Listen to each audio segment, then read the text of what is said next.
And here is the video about the political situation in the war, as well as some economics. First of all, I will say that I have updated the markers used on the map, so they look less hideous in the view mode now. So now the map looks roughly the same when you view it in this mode. So feel free to go and look at it.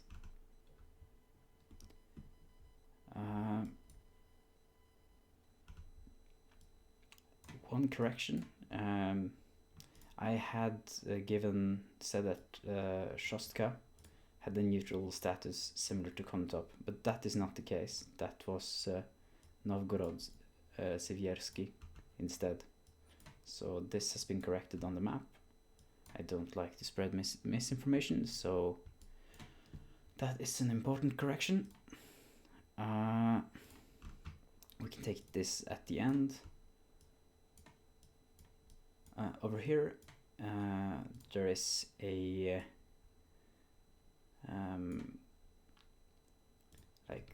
local mayor, or what you'd call it, that has been accused of collaborationism with Russia by the Kharkiv City Council. There has been a statement that I forgot to mention yesterday from the leader of the Lugansk Republic, that they wish to hold a referendum on joining Russia.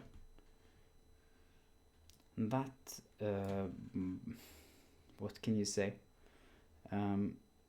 That may shine some light on Russia's ambitions here, because that would imply direct annexation of the Donbass rather than say creating a new puppet state, say call it Novorossiya here, or Malorossiya, covering a bit more of Ukraine, for instance.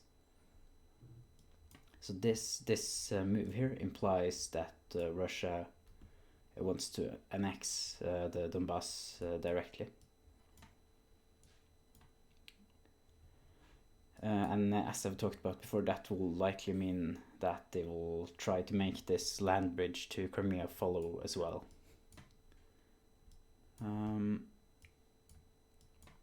From the Russian side, there is not really that much to note, but this recovery of the ruble that I talked about yesterday has continued quite a bit.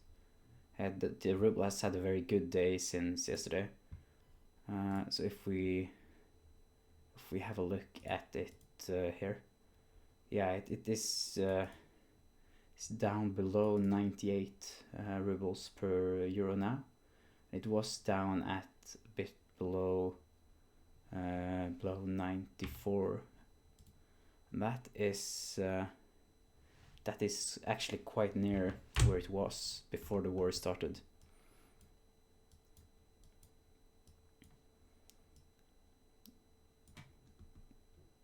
If you watch this video, what do you think is the reason that the ruble has managed to recover this well? Because I really expected it to crash quite a bit harder than it has done, given the severity of the sanctions imposed on Russia. And in economics, expectations matter a lot, right? So even if some of these sanctions take a while to properly set in, the expectation that they will be enough to weaken the ruble, right? Of course, Russia has, as I talked about yesterday, implemented quite a few countermeasures to keep the ruble alive, but I am still surprised that it is not below what it is, right? Another thing that is kind of confusing is that Russia has reported shooting down, I think it is 8 planes from the Ukrainian Air Force over the last 24 hours. And this goes a little bit contrary to their own claims of having essentially disabled the Ukrainian Air Force earlier.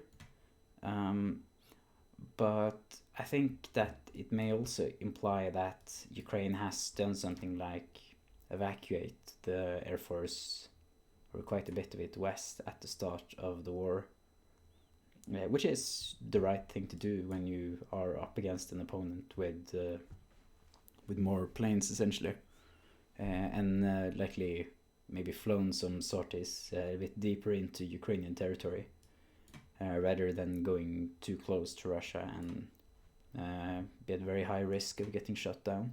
But the thing about these instances is that they were quite, and like one of them was even relatively close to Chernihiv, and one of them in the Ukrainian-controlled areas of, well, above the Ukrainian-controlled areas of the Donbass, and that is a little bit confusing to me because that's not.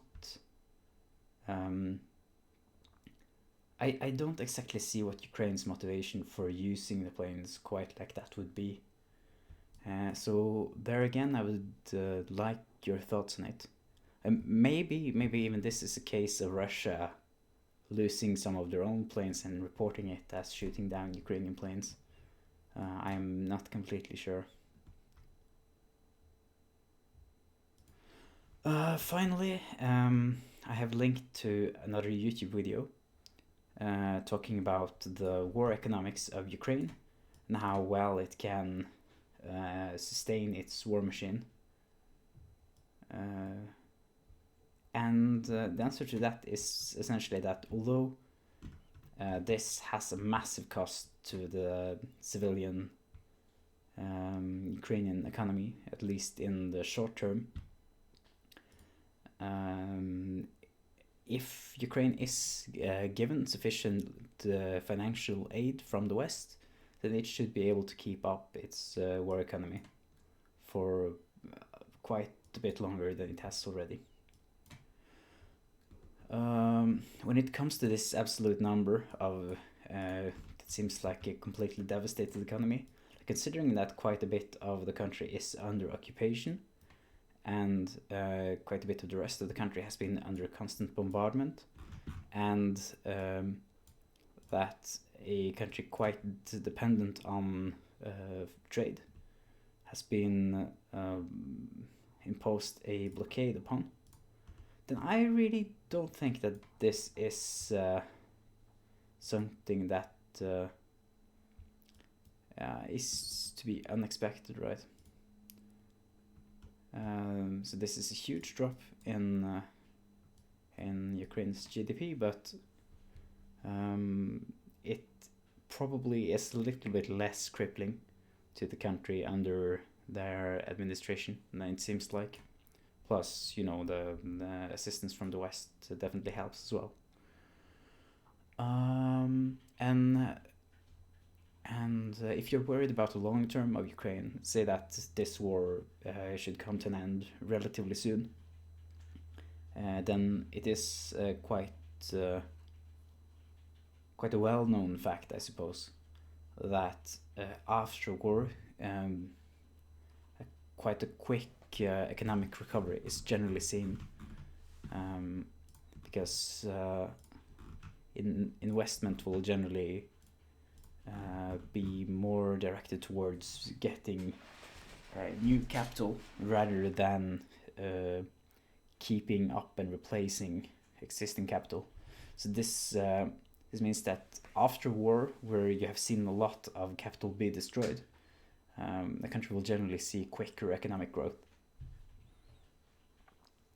And that should really be it. So I will probably see you again tomorrow.